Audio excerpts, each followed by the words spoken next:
महाविकास आघाडी आता पुन्हा एकदा मुंबईमध्ये एकत्र येण्याचा प्रयत्न करते। एकीकडे शरद पवार म्हणाले की जर तुम्ही सत्याचा मोर्चा काढला तर मग एकत्र का लढत नाही, तर दुसरीकडे आज विजय वडेट्टीवार असे म्हटले की आमचे विचार किंवा आमचे आचार वेगळे जरी असले तरी आम्ही मनसेला सोबत घेण्याचा प्रयत्न करू। त्यामुळे कुठेतरी भाजपच्या विरोधात एक मूड बांधण्याचा प्रयत्न घेऊ। कोणाला एकत्र यायचंय किंवा कोणाला एकत्र यायचं नाही हा त्यांचा प्रश्न आहे, परंतु कोण एकत्र येत आहे किंवा कोण एकत्र येत नाहीये हे महत्वाचं नाहीये।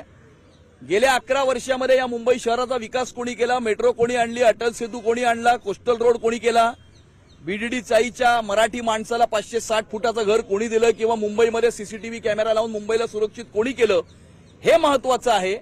कोण एकत्र येत आहे किंवा कोण एकत्र येत नाहीये हे महत्वाचं नाही। ऑपरेशन लोटस राबवतंय, शिंदेचे 35 आमदार हे भाजपात जाणार असा दावा समजत नाही। असा कोणी काही दावा करू शकतो।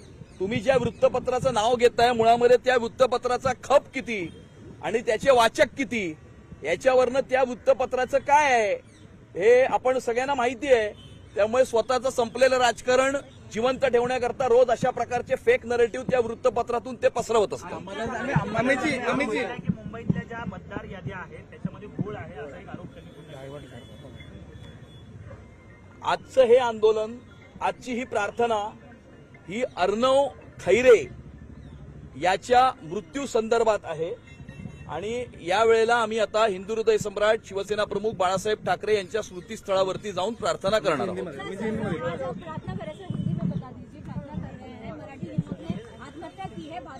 अर्णव खैरे नाम के 19 साल के मराठी युवक ने उसको रेलवे में मारपीट उसके साथ की गई, उसकी वजह से घर में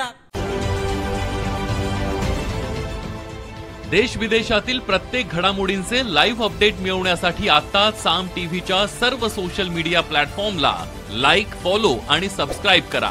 तसंच सर्व नोटिफिकेशनसाठी बेल आयकॉन प्रेस करायला विसरू नका।